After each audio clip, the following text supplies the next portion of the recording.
रामकृष्ण हरी मित्रांनो, तुम्हाला जो व्हिडिओमध्ये बैल दिसतोय तो तर तुम्हाला माहितीच आहे. आपण घेतलेला सैराट आणि त्याच्यावर आपलं 40 दिवसांचं काम चालू आहे. ती स्टेप बाय स्टेप तुमच्यापर्यंत मी पोहोचवणार आहे, कसा बैलाला पळवायचं. आणि त्यासाठी महत्त्वाचं आहे आपल्या आयडीला फॉलो करणं, व्हिडिओ तुमच्यापर्यंत पोहोचण्यासाठी. जर केलं नसेल लवकरात लवकर आयडीवर जाऊन फॉलो करून घ्या.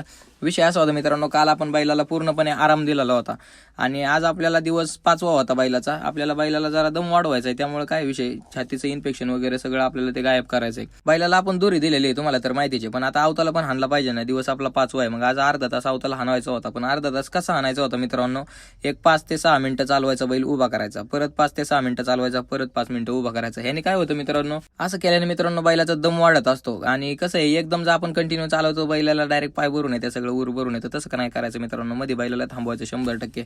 आणि सगळ्यात महत्वाची गोष्ट मित्रांनो, बैल आपण अवताला हाणत असताना वळताना कधीच अवतावर उभं नाही राहायचं.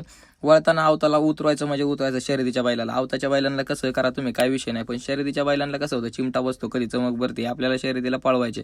आणि नंतर ना तुम्ही अवतावर मध्ये आधी उभं पण राहू शकता, पण असं कंटिन्यू उभं राहून नका. अवतावून काय विषय असतो, बैल शर्यतीला आपल्याला हाणायचा असतो. अवताच्या बैलांचा वेगळा विषय दरवेळेस मी सांगतोय तुम्हाला. आणि एकदम देण्यापेक्षा कसं आहे, सेट मारायचे असतात त्या जिम मध्ये कसं असतं तसंच थोडक्यात. एकदम नाही काय करायचं, आपल्याला टप्पे टप्पे करायचे थोडे थोडे. त्या हिशोबाने व्यायाम द्यायचा आहे तुम्हाला, 5-5 मिनिटं असा अर्धा तास. तर मित्रांनो, ह्या बैलाच्या पुढच्या 2 व्हिडिओ खूप महत्त्वाचे असणार आहे सर्दीच्या विषयाबाबत, तर आयडीला फॉलो करायला विसरू नका. जय श्रीराम.